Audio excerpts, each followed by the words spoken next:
मनुष्य का जीवन बड़ा श्रेष्ठ जीवन है। साहब ने कहा यहाँ इस संबल कर ले आगे विषी बात, और स्वर्ग बिसाहन सब चले जहां बनिया ना हाट। स्वर्ग की चाहना सबको है, स्वर्ग सब खरीदना चाहते हैं, लेकिन साहब कहते भैया उस स्वर्ग की तुम्हें चाहना है, उस स्वर्ग की तुम्हें इच्छा है, चाहना है, जानते हो वहां बनिया ना हाट, यानी वहां बनिया और हाट नहीं है। यहां तो हाट में चले भी आए, वहां तो है ही नहीं। बनिया मने गुरु, हाट मने सत्संग। आप आए हो यहां, चल सतगुरु के हाट ज्ञान बुद्धि लाई। स्वर्ग में चले भी जाओगे और निमोरा वाले पुराना संस्कार है सत्संग में आने जाने का, वहां पूछोगे भैया यहां सत्संग होता है कि नहीं होता, तो लोग वहां रहने वाले कहेंगे सत्संग वत्संग नहीं होता, यहां जितना हो सके भोगते रहो, भोगते रहो, भोगते रहो, असीम भोग है। न यहां दुख है, न क्लेश है, न कला है, सिर्फ भोग है, भोग है और भोग है।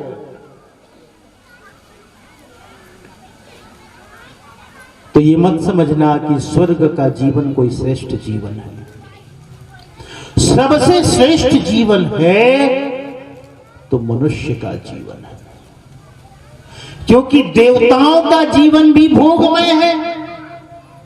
वैसे कहा जाता है कि मनुष्य देवताओं से एक सीढ़ी नीचे है और पशुओं से एक सीढ़ी ऊपर है, कहते हैं ऐसे। भले वो हमसे एक सीढ़ी ऊपर हो, लेकिन वहां भी सिर्फ भोग है। मोक्ष और कल्याण का उपाय वहां भी नहीं है, कोई उपाय नहीं। और पशुओं के बारे में देखो, कभी कभी देखते हो, कभी कभी देखते होगे आप सब, कोठा में गए, गाय है, खाई है पेट भर और जुगाली मार रही, हाथ मुंह चला रही है। गाय को जुगाली करते देख करके भी कभी कभी ईर्ष्या जगती, इच्छा बने हंस वो बगुरात हंस बने। हमारे जीवन में तो अब बड़ दुख है दाई का करबे, ऐसा होता है मन में माता में। देखना, बिहाव करना है, घर बनाना है। अब बेटा शादी करूं सोचता हूं तो घर नहीं है, और घर बनाए सोचते तो पैसा नहीं, हो गया ना। तो कभी गाय को जुगाली करते हुए तुम्हारे अंदर ईर्ष्या भी जग सकती है कि तुम ही बहुत शांति से हो, सुकून से हो, कोई चिंता नहीं, न जो बीत गया उसकी फिक्र है, न आने वाला जो कल है उसकी चिंता है। बहुत बढ़िया, सच भी है, सच भी तो है। पशुओं का जीवन देखो, पक्षियों का जीवन देखो, पेड़ पौधों का जीवन देखो, पत्थर पाषाण का जीवन देखो। पत्थर और पाषाण से श्रेष्ठ जीवन है पेड़ पौधों का, पेड़ पौधों से श्रेष्ठ जीवन है पक्षियों का, पक्षियों से श्रेष्ठ जीवन है पशुओं का, और सबसे श्रेष्ठ जीवन है मनुष्य का। तो कभी पेड़ पौधों को, पशुओं को देख करके मन में ये भाव पैदा तो होता है कि कितना सुंदर तुम्हारा जीवन है, सुकून का, शांति का, कोई बात की चिंता नहीं। कोठा हम ही बना के देते हैं, भूसा हम ही काट के लाते हैं, तुम्हें तो कोई बात की फिक्र ही नहीं। और सच भी है, भले ही पशु कोई नहीं कहता कि मेरे लिए कोठा बना दे, हाँ?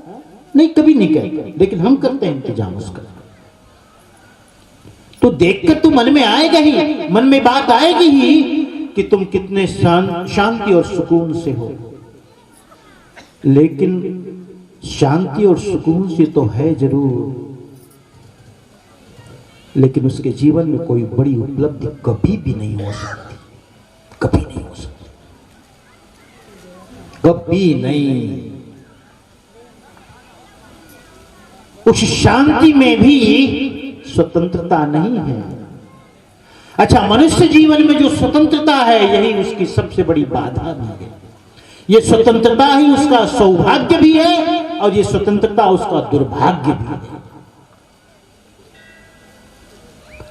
स्वतंत्र होने के कारण कभी कभी मनुष्य पशु से भी नीचे गिर जाता है और स्वतंत्र होने के कारण ही यही मनुष्य कभी देवत्व से ऊपर परमात्मा तत्व की प्राप्ति करता है, परमात्मा ही हो जाता है, परमात्मा ही हो जाता है। इसी जीवन को प्राप्त करके कोई बुद्ध, महावीर, सदगुरु, कबीर हो जाते हैं और कोई हिटलर भी हो जाते हैं। होते हैं कि नहीं? होते हैं। कोई बहुत नीचे भी गिर जाता है, कोई बहुत ऊपर उठ जाता है। दो बातें, ये दो बातों पर निर्भर करता है, विवेक और वासना। जिसका विवेक जग गया वो ऊपर उठने लगता है और जिसकी वासना अधोगामी है वो नीचे से नीचे होने लगता है। क्योंकि गिराती है यदि कोई संसार में तो हमारी वासना है, हमारी दुष्प्रवृत्तियां यही गिराती है। वासनाओं के वशीभूत होकर के हम नीचे से नीचे गर्त में जाते हैं और गर्त में जाने का मतलब अंधेरा और ऊपर उठने का मतलब प्रकाश। मनुष्य जितना ऊंचाई को प्राप्त करता है उतना ही प्रकाश यानी सूर्य से भेंट होती है, यानी परमात्मा से भेंट हो सकती है। और नीचे जाओ, नीचे अंधेरा है, तूफान है, अंधकार है, हाँ? बवंडर है। और ये बवंडर, ये तूफान वासनाओं का है, चाहनाओं का है, कामनाओं का है। इसलिए ये स्वतंत्रता रूपी सीढ़ी ऐसा नहीं कि सिर्फ ऊपर उठाती है, नीचे भी गिराती है। यही हमारी सबसे बड़ी विशेषता है, हमारी स्वतंत्रता सबसे बड़ी विशेषता, मनुष्य जीवन की सबसे बड़ी विशेषता। लेकिन बार बार हम नीचे गिरते क्यों, इसे भी समझो आप।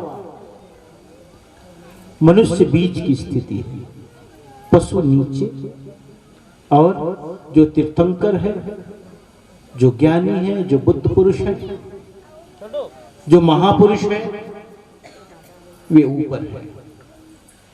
एक तो लोक है इन महापुरुषों का, ज्ञानी जनों का, एक लोक है पशुओं का, पक्षियों का। ध्यान से समझना इस बात को। हम बीच में हैं। पशुओं का जो जीवन है वो अंधकार पूर्ण जीवन है, जहां विवेक का सर्वथा अभाव है, जागरण का सर्वथा अभाव है।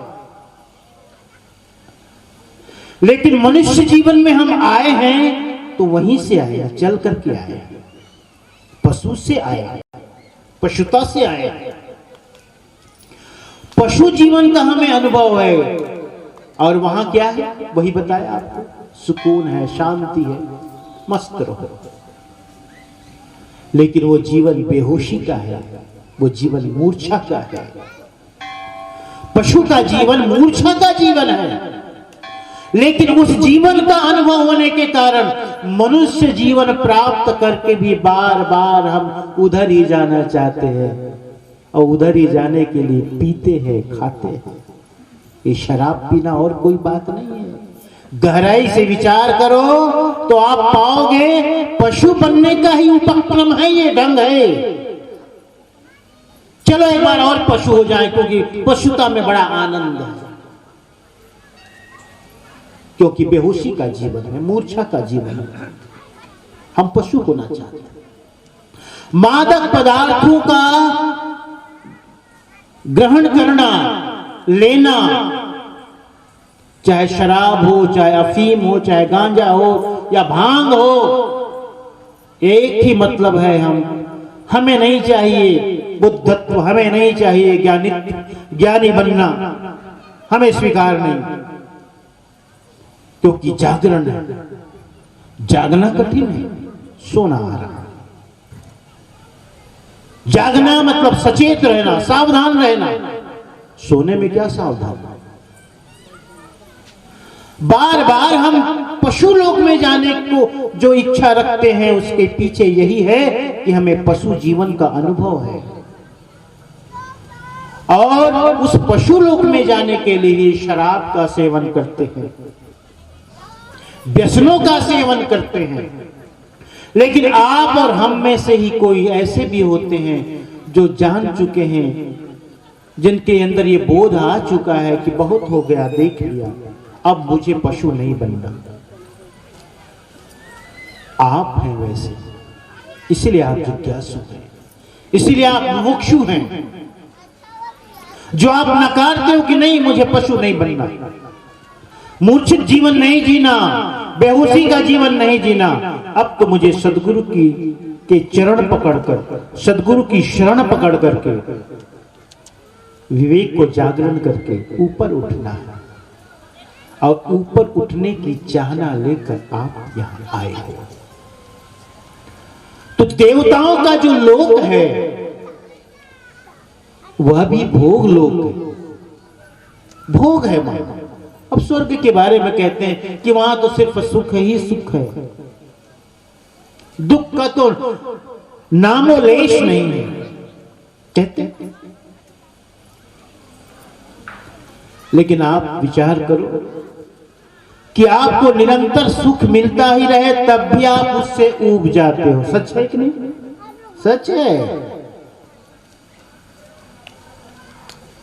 आपको कोई खाने पीने की चीज, चिंतन करो, मैं बोल रहा हूं, आप सोचो, जो आपको बहुत प्रिय हो, सोच लिए, जिनको जिनको जो प्रिय हो सोच लो, आप सोच लिए ना। अब मैं आगे कहता हूं, जो आपको पसंद है, जो खाने की चीज आपने जिसे सोच लिया, जिसे जान लिया, उसे रोज मिले, एक दिन मिले, बहुत स्वाद से खाओगे, दूसरा दिन उतने ही स्वाद से, तीसरे दिन कमी आ जाएगी, चौथे दिन और कमी, पांचवें, छठे, सातवें। अब पहनने की बात है, जो कपड़े आपको बहुत पसंद है, जिसे पहन करके तुम कहीं भी जाना पसंद करोगे, उसी के बारे में चिंतन करो। शादी में, ब्याह में, पार्टी में, क्योंकि जब उसे पहन के आप जाती हो या आप जाते हो तो लोग पूछते हैं, बहुत सुंदर लग रहे हो, साड़ी बड़ी अच्छी लग रही है, कितने की है, कहां से खरीदी। जब लोग पूछते हैं तो हमारी उत्सुकता और बढ़ती है, चलो कम से कम हमारे कपड़े के बारे में लोग जानना तो चाहे, पूछे तो हैं। तो एक जगह पूछेंगे, दूसरी जगह पूछेंगे, तीसरी जगह पूछेंगे क्या, और चौथी जगह तो कह देंगे ये किट्ठन का वो चुगल पहन किया था, नहीं कह देंगे। अब बोर लग गया, उससे उबाऊपन आ गया। एक ही चीज को आप बार बार करते हो जो आपको बहुत प्रिय है, लेकिन उसमें भी उबाऊपन आ जाता है, उबासीपन आ जाता है। ऐसे ही स्वर्ग में आप यदि रहते हो और सुख ही सुख, सुख ही सुख, सुख ही सुख मिलता रहे, तो उससे भी उबासीपन आ जाएगा। एक ही सब्जी खाते रहते हो तो बीच बीच में करेला क्यों खाते हो? हाँ? और रोज करेला खाओ तो भी मन उब जाएगा, रोज मीठा खाओ तो भी मन उब जाएगा। देवताओं का जीवन, जैसा कि कहा जाता है कि भोगमय जीवन है, भोग है वो। अच्छा, लेकिन अलग अलग विचार है। कहा तो जाता है हम लोग बंदरों से आए हैं, है ना। वैज्ञानिक कहते हैं, डार्विन का जो विकासवाद सिद्धांत है उसमें कहा गया है कि मनुष्य बंदर का ही विकसित रूप है। ये वैज्ञानिक कहते हैं, लेकिन बंदरों से कभी पूछ करके वैज्ञानिकों ने नहीं कहा। अगर बंदरों से पूछ के कहते तो कभी नहीं मानते इस बात को। नहीं नहीं नहीं, तुम कैसे कहते हो हमसे श्रेष्ठ है वो मनुष्य? कहां से श्रेष्ठ होंगे? अरे हम पेड़ में रहते हैं ऊंचे में, वो जमीन में रहते हैं, हमसे श्रेष्ठ भला कैसे होंगे? नहीं हो सकते, मानेंगे नहीं, राजी नहीं होंगे, हो ही नहीं सकते। और हम सोचते हैं कि हम उनसे एक कदम आगे हैं, उनका विकसित, बंदरों का विकसित रूप है, हम ज्यादा बुद्धिमान हैं, हम ज्यादा श्रेष्ठ हैं। ऐसे दावा करना भी बेकार है। एक बार ऐसे ही हुआ, एक सौदागर था, व्यापारी था, टोपी बेचता था, टोपी, है ना, टोपी बेचने का काम करता था। वो जो आजकल आप लोग ऐसे वाला टोपी लगाते हो, पहले टोपी नहीं चलती थी, गांधी वाली टोपी चलती थी। कभी कभी ये टोपी आप पहन के आते हो, ऐसा निकला रहता है ना, ऐसे लोगों को पता नहीं रहता है निकला हुआ भी है। आकर के मेरे चरण पड़ते हैं तो सिर तो नहीं लगता, वही ठुनकता है उसका ऊपर वाला। मैं कहता हूँ इसको ऐसे, इसको निकाल दे या तो पीछे तरफ कर। हाँ साहब भूल हो गई। वो ठुनकता है आकर के, अब लगाना तो चाहता है। टोपी का व्यापारी था, टोपी बेचने जाता था, और जब चुनाव का समय आ गया तो टोपी ज्यादा बिकती थी। एक मड़ई मेला से टोपी ओपी बेच करके आ रहा था, कुछ टोपी बच गई थी, काफी कुछ बिक गई थी। वैसे 3-4 बजे का समय था, एक पेड़ था, छायादार पेड़, तो सोचा गांव तो अभी भी दूर है, थोड़ी थकान मिटा लूं, थोड़ा विश्राम कर लूं, और विश्राम कर लूं, उसके बाद फिर प्रस्थान करूं।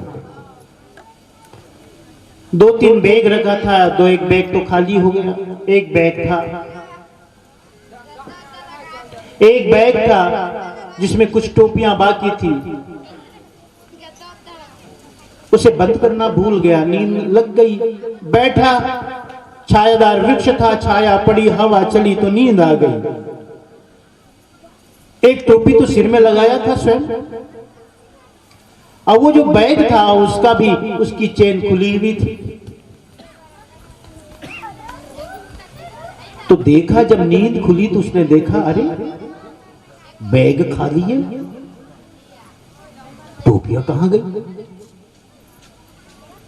तो उसने नजर ऊपर डाली तो देखा सब बंदर जो ऊपर बैठे हुए थे, सारे लोग वो टोपी निकाल के ऐसे लगा के बैठे हुए। जितने बंदर थे पेड़ में सब नीचे आए उसके सोने के बाद, और टोपियां ले जाकर सब पहन लिए। अब बंदरों से टोपियां लेना ये तो बड़ा कठिन काम था। तो सुन रखा था कि ये बंदर बड़े नकलची होते हैं। तो उसने क्या किया जानते हो? अपनी जो टोपी पहनी थी उसको जमीन में फेंक दी। जब उसने अपनी टोपी फेंक दी तो सभी बंदर भी फेंक दी। उसने बटोरी टोपी और ले गया, बटोर ली और ले गया। घर जाकर के बेटे को ये मजेदार वाकया सुनाया, बेटा सुनो, आज एक बड़ी लाजवाब बात हुई, बड़ी शानदार बात हुई। तो क्या बात है पिताजी? अरे ऐसा हुआ, आज वो मड़ई मेला से आ रहा था ना, रास्ते में पेड़ के नीचे बैठा और छाया थी और नींद लग गई, कुछ टोपी बची हुई थी। मैंने देखा, जब नींद टूटी तो देखा सारी टोपियां बंदर ले जाकर के पहन करके ऊपर बैठे हुए। मैं तो बड़ा चिंतित परेशान हुआ कि कैसे इनसे वापस लूं, लेकिन मुझे एक बात ख्याल आई कि बंदर नकलची होते। मैंने अपनी टोपी नीचे फेंक दी, सबके सब अपनी भी टोपी नीचे फेंक दी। मैं तुम्हें इसलिए बता रहा हूं कि मेरे बाद तू काम यही करेगा, और कभी तुम्हारे साथ ऐसी घटना घटे तो ये सीख और सबक ले ले तू। उसने कहा, पिताजी बहुत अच्छी बात बताई आपने, सच में वाह क्या बात है, आपकी बुद्धिमानी का भी कोई जोड़ नहीं बेजोड़ है। जरूर जरूर कुछ वर्षों पश्चात वही काम उसका बेटा करने लगा, टोपी बेचने का। एक दिन उसके साथ भी यही घटना घटी। टोपियां बेच करके आता था, पेड़ के नीचे बैठ गया, आराम विश्राम करने लगा। कुछ टोपियां बाकी थी, कुछ बिक गई थी और उसे भी नींद लग गई। थोड़ी देर विश्राम के बाद जब नींद टूटी है तो देखा कि सभी टोपियां बंदर ले जाकर के पहने हुए हैं। पिताजी की वो बात याद आ गई, वो घटना जिसने कभी सालों पहले बताई थी और पिताजी ने सिखाया भी था, कहा भी था, देखो बेटा तुम्हारे साथ कभी ऐसी घटना घटे तो इससे सबक लेना, तुम सीख लेना। उसने क्या किया, सारे बंदर वो टोपियां पहने ऊपर बैठे थे, उसने अपनी टोपी एक फेंक दी। सोचा कि सारे बंदर फेंक देंगे, लेकिन ऐसा नहीं हुआ। एक बंदर को एक टोपी कम रह गई थी, वो झट से नीचे उतरा, वो टोपी लेकर ऊपर बैठ गया। ऊपर लेकर के वो भी पहन के बैठ गया। कैसे कहते हो हम बंदरों से श्रेष्ठ हैं? बंदर भी बुद्धिमान होते हैं।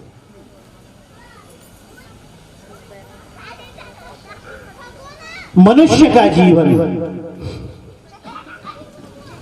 सबसे श्रेष्ठ जीवन है, क्योंकि यहां स्वतंत्रता है। तभी तो साहब कहते यहां ही संभल कर ले, आगे विषय बस इसी जीवन में, और कोई मौका नहीं, कोई अवसर नहीं। यहां इसी जीवन संभल कर ले, तैयारी कर ले। 100 साल का जीवन है, इस 100 साल के जीवन में अब तो 100 साल भी नहीं, अब 50 साल को आधा जीवन व्यतीत हो गया कहना भी ठीक नहीं। जब 80 साल का ही जीवन रह गया तो 40 में ही आधा हो जाएगा। 25 साल का हम जो सोचते थे विद्यार्थी का जीवन यानी गृहस्थ आश्रम, अब वो 20 रह गया।